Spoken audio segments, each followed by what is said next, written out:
ವೀಕ್ಷಕರೇ ನಮಸ್ಕಾರ. Jeet media network YouTube ವಾಹಿನಿಯ ವಿಶೇಷ ವಿಡಿಯೋ ನೋಡೋದಕ್ಕೆ ನಿಮಗೆಲ್ಲ ಸ್ವಾಗತ. ಬೆಳಗ್ಗೆ ಎದ್ದ ತಕ್ಷಣ ಹೊಕ್ಕಳಿಗೆ ಇದನ್ನ ಹಚ್ಚಿದ್ರೆ ಧನ ಸಂಪತ್ತು ವೃದ್ಧಿಯಾಗುತ್ತೆ, ಸಾಲ ಮುಕ್ತರಾಗ್ತೀರಿ, ನಿಮ್ಮ ಜೀವನವೇ ಬದಲಾಗಿ ಹೋಗುತ್ತೆ ಅನ್ನೋ ರಹಸ್ಯದ ಮಾಹಿತಿಯನ್ನ ಈ ವಿಡಿಯೋದಲ್ಲಿ ನಾವು ನಿಮಗೆ ತಿಳಿಸ್ಕೊಡ್ತಾ ಇದ್ದೀವಿ. ಹಾಗೇನೆ ಈ ವಿಡಿಯೋಗೆ ಈಗಲೇ ಒಂದು ಲೈಕ್ ಕೊಟ್ಟು ವಿಡಿಯೋದ ಕೆಳಗಡೆ ಅಮ್ಮ ಮಹಾಲಕ್ಷ್ಮಿ ಶ್ರೀಮನ್ನಾರಾಯಣರ ಸಮೇತ ನಮ್ಮ ಮನೆಗೆ ಬಂದು ಸ್ಥಿರವಾಗಿ ನೆಲೆಸಮ್ಮ ಅಂತ ಕಮೆಂಟ್ ಮಾಡೋದಕ್ಕೆ ಮರಿಬೇಡಿ. ಹಾಗೇನೆ ಈ ವಿಡಿಯೋನ ಸ್ಕಿಪ್ ಮಾಡದೆ ಕೊನೆ ತನಕ ನೋಡಿ. ಅಲ್ಲದೆ ವಿಡಿಯೋದ ಕೆಳಗಡೆ ಇರುವಂತಹ ಜಾಯಿನ್ ಬಟನ್ ಒತ್ತಿ, ಆಗ ನೀವು ಜೀತ್ ಮೀಡಿಯಾ ಚಾನೆಲ್ ಮೆಂಬರ್ ಆಗ್ತೀರಾ. ಅಂದ್ರೆ ನೀವು ಜೀತ್ ಮೀಡಿಯಾದಲ್ಲಿ ಮೆಂಬರ್ಗಳಿಗಿರುವಂತಹ ವಿಶೇಷ ವಿಡಿಯೋ ಹಾಗೂ ಲೈವ್ ನೋಡಬಹುದು. ಸಾಮಾನ್ಯವಾಗಿ ನಾವು ಪ್ರತಿದಿನ ಒಂದಲ್ಲ ಒಂದು ಕೆಲಸಗಳಿಗಾಗಿ ಕೆಲವೊಂದು ವ್ಯಕ್ತಿಗಳನ್ನ ಭೇಟಿಯಾಗ್ತಾನೆ ಇರ್ತೀವಿ.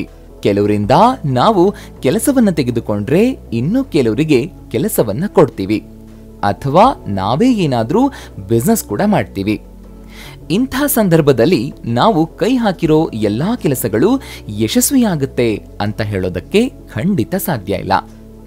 ಯಾಕಂತಂದ್ರೆ ಕೆಲವೊಂದು ಕೆಲಸಗಳು ನಮ್ಮ ಕೈ ತಪ್ಪಿ ಹೋಗುತ್ತೆ, ಅಥವಾ ನಮ್ಮ ವ್ಯಾಪಾರದಲ್ಲಿ ನಷ್ಟವಾಗುವಂತ ಸಾಧ್ಯತೆ ಇರುತ್ತೆ. ಈ ರೀತಿಯಾಗಿ ನಿಮ್ಮ ಜೀವನದಲ್ಲೂ ಆಗ್ತಾ ಇದ್ರೆ ನೀವು ಈ ಸಣ್ಣ ಉಪಾಯವನ್ನ ಮಾಡಿದ್ರೆ ನೀವು ಮಾಡುವಂತಹ ಪ್ರತಿಯೊಂದು ಕೆಲಸದಲ್ಲೂ ಯಶಸ್ವಿಯಾಗೋದು ಖಚಿತ. ನಿಮ್ಮ ಅದೃಷ್ಟ ಬದಲಾಗುತ್ತೆ. ಅಂತಹ ಯಾವ ಉಪಾಯವನ್ನ ಮಾಡೋದ್ರಿಂದ ಪ್ರತಿ ಕೆಲಸದಲ್ಲೂ ಯಶಸ್ಸು ಸಿಗುತ್ತೆ, ನಮ್ಮ ಅದೃಷ್ಟ ಬದಲಾಗುತ್ತೆ ಅಂತ ಇವಾಗ ನೀವು ಅಂದ್ಕೊಳ್ತಾ ಇರಬಹುದಲ್ವಾ? ಯಾವುದೋ ಒಂದು ಸಣ್ಣ ಉಪಾಯ ಮಾಡಿದ್ರೆ ನಮ್ಮ ಹಣೆ ಬರಹವನ್ನ ಬದಲಾಯಿಸೋಕೆ ಸಾಧ್ಯನಾ ಅಂತ ನೀವು ಅನ್ಕೊಂಡಿದ್ರೆ ನಿಮ್ಮ ಅನುಮಾನಕ್ಕೆ ಉತ್ತರ ನಾವು ಕೊಡ್ತೀವಿ. ಯಾಕಂತಂದ್ರೆ ಇದು ಸಾಧ್ಯ ಇದೆ. ಅದು ಹೇಗ್ ಸಾಧ್ಯ ಅನ್ನೋದನ್ನ ತಿಳಿದ್ರೆ ನೀವು ಅಚ್ಚರಿ ಪಡ್ತೀರಾ ಖಂಡಿತ. ಕರ್ಮದ ಶುಭ ಅಶುಭ ಫಲದ ಕುರಿತು ಒಂದಷ್ಟು ಮಾಹಿತಿಯನ್ನ ನಾವು ನಿಮಗೆ ಒಂದು ಸಣ್ಣ ಕಥೆ ಮೂಲಕ ಹೇಳ್ತೀವಿ, ಕೇಳಿಸ್ಕೊಳ್ಳಿ. ಒಂದ್ಸಲ ಸಾಧು ಒಬ್ರು ತಮ್ಮ ಕುದುರೆ ಜೊತೆ ನದಿ ದಾಟ್ತಾ ಇದ್ರಂತೆ. ಆವಾಗ ವ್ಯಕ್ತಿಯೊಬ್ಬ ಅವರಿಗೆ ನದಿ ದಾಟೋದಕ್ಕೆ ಸಹಾಯ ಮಾಡ್ದ. ಸಾಧುಗಳು ಸಹಾಯ ಮಾಡಿದ ವ್ಯಕ್ತಿಗೆ ಏನನ್ನಾದ್ರೂ ಕೊಡಬೇಕು ಅಂತ ಅನ್ಕೊಳ್ತಾ ಮೊದಲಿಗೆ ತಮ್ಮ ಕೈ ಕಾಲುಗಳನ್ನ ನೀರಿನಲ್ಲಿ ತೊಳ್ಕೊಂಡು ನಂತರ 2,000 ರೂಪಾಯಿಗಳನ್ನ ತಮ್ಮ ಚೀಲದಿಂದ ತೆಗೆದು ಸಹಾಯ ಮಾಡಿದ ವ್ಯಕ್ತಿಗೆ ಕೊಡೋಣ ಅಂತ ತಿರುಗುವಷ್ಟರಲ್ಲಿ ಆ ವ್ಯಕ್ತಿಯೇ ಅಲ್ಲಿರ್ಲಿಲ್ಲ. ಆ ವ್ಯಕ್ತಿಗಾಗಿ ಸಾಧು ಸುತ್ತಲೂ ಹುಡುಕಿದ್ರು ಕೂಡ ಎಲ್ಲೂ ಸಹ ಆ ವ್ಯಕ್ತಿ ಕಾಣಿಸ್ಕೊಳ್ಳೇ ಇಲ್ಲ. ಸುಮ್ಮನಾದ ಸಾಧು ಇನ್ನೇನು ತನ್ನ ಕುದುರೆ ಬಳಿ ಹೋಗ್ತಾರೆ, ಕುದುರೆಗೆ ಕಟ್ಟಿರೋ ಲಾಳನೇ ಕಾಣಿಸ್ತಾ ಇಲ್ಲ. ಅಲ್ಲೆಲ್ಲ ಹುಡುಕಿದಾಗ ಕಾಣಿಸದೇ ಇರುವಂತಹ ಲಾಳ ಕೊನೆಗೆ ಅಲ್ಲೇ ಹತ್ರದಲ್ಲಿರುವಂತಹ ಅಂಗಡಿಯಲ್ಲಿ ನೇತ್ ಹಾಕಿರೋದು ಕಾಣಿಸುತ್ತೆ. ಸಾಧುಗಳು ಅಂಗಡಿಯವನ ಬಳಿ ಕೇಳಿದಾಗ ಯಾರೋ ಒಬ್ಬ ವ್ಯಕ್ತಿ ತನಗೆ ಅದನ್ನ 2,000 ರೂಪಾಯಿಗೆ ಮಾರಿ ಹೋಗಿದ್ದಾನೆ ಅಂತ ಹೇಳ್ತಾನೆ. ಆವಾಗ ಸಾಧು ಅನ್ಕೊಳ್ತಾನೆ, ಅವನ ಹಣೆ ಬರಹದಲ್ಲಿ 2,000 ಬರೆದಿತ್ತು, ಹಾಗಾಗಿ ಅದು ಅವನಿಗೆ ಸಿಕ್ಕಿದೆ. ಆದ್ರೆ ಅದೇ 2,000 ರೂಪಾಯಿಗಳನ್ನ ಸಾಧುವಿನ ಕೈಯಿಂದ ತಗೊಂಡಿದ್ರೆ ಅವನ ಅದೃಷ್ಟ ಬದಲಾಗ್ತಿತ್ತೋ ಏನೋ. ಆದ್ರೆ ಅವನು ಶುಭ ಫಲಕ್ಕಾಗಿ ಕಾಯ್ದೆ ಅಡ್ಡದಾರಿ ಹಿಡಿಯೋ ಮೂಲಕ 2,000 ರೂಪಾಯಿಯನ್ನ ಸಂಪಾದಿಸ್ದ. ಇದರಿಂದ ಅವನಿಗೆ ಹಣ ಏನೋ ಸಿಕ್ತು, ಆದ್ರೆ ಅದು ಪಾಪ ಮೋಸದ ಮಾರ್ಗ. ಇದರಿಂದ ಆತನಿಗೆ ಕೆಟ್ಟದ್ದಾಗೋದಂತೂ ಖಚಿತ. ಇದೇ ರೀತಿ ನಾವು ನಮ್ಮ ಜೀವನದಲ್ಲಿ ಒಳ್ಳೆಯ ದಾರಿಯನ್ನ ಬಿಟ್ಟು ಕೆಟ್ಟ ಮಾರ್ಗವನ್ನ ಹಿಡಿದ್ರೆ ಯಶಸ್ಸು ಸಿಗುತ್ತೆ. ಆದ್ರೆ ಅದರ ಜೊತೆಗೆ ಪಾಪಕರ್ಮಗಳು ನಮ್ಮನ್ನ ಸುತ್ತಕೊಳ್ಳುತ್ತವೆ, ನೆನ್ಪಲ್ಲಿರ್ಲಿ. ಹಾಗಾದ್ರೆ ನಮ್ಮ ಕೆಟ್ಟ ಹಣೆ ಬರಹವನ್ನ ಅದೃಷ್ಟವನ್ನಾಗಿ ಬದಲಾಯಿಸೋದು ಹೇಗೆ? ಅದಕ್ಕೆ ಉತ್ತರ ನಮ್ಮ ನಾಭಿ.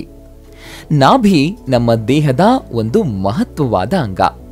ಇದನ್ನ ನಾಭಿಚಕ್ರ ಅಂತಾನೂ ಕರೀತಾರೆ. ದೇಹದ ವೈಬ್ರೇಷನ್ನ ಮೂಲವೇ ಈ ನಾಭಿ. ಈ ಸ್ಥಾನದ ಪವಿತ್ರತೆ ನಮಗೆ ಹಾನಿಯ ಬದಲಾಗಿ ಲಾಭವನ್ನ ತರುತ್ತೆ. ನಾಭಿಯ ಮೂಲಕ ನಮ್ಮ ಹಣೆ ಬರಹವನ್ನ ಬದಲಾಯಿಸೋದು ಹೇಗೆ ಅನ್ನೋದನ್ನ ತಿಳ್ಕೊಳ್ಳೋಣ.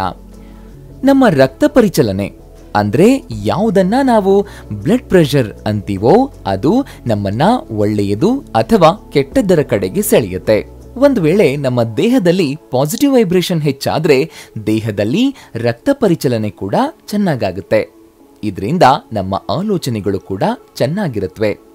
ದೇಹದಲ್ಲಿ ನೆಗೆಟಿವ್ ವೈಬ್ರೇಷನ್ ಆದ್ರೆ ನಮ್ಮ ಆಲೋಚನೆಗಳು ಕೂಡ ತುಂಬಾನೇ ಕೆಟ್ಟದ್ದಾಗಿರುತ್ತೆ. ಬೆಳಗ್ಗೆ ನಿಮ್ಮ ನಾಭಿಗೆ ಅರಿಶಿಣದ ತಿಲಕವನ್ನ ಹಚ್ಚಿ ಅಥವಾ ಕೇಸರಿ ಮಿಶ್ರಿತ ತಿಲಕವನ್ನ ನಾಭಿಗೆ ಹಚ್ಚಬೇಕು.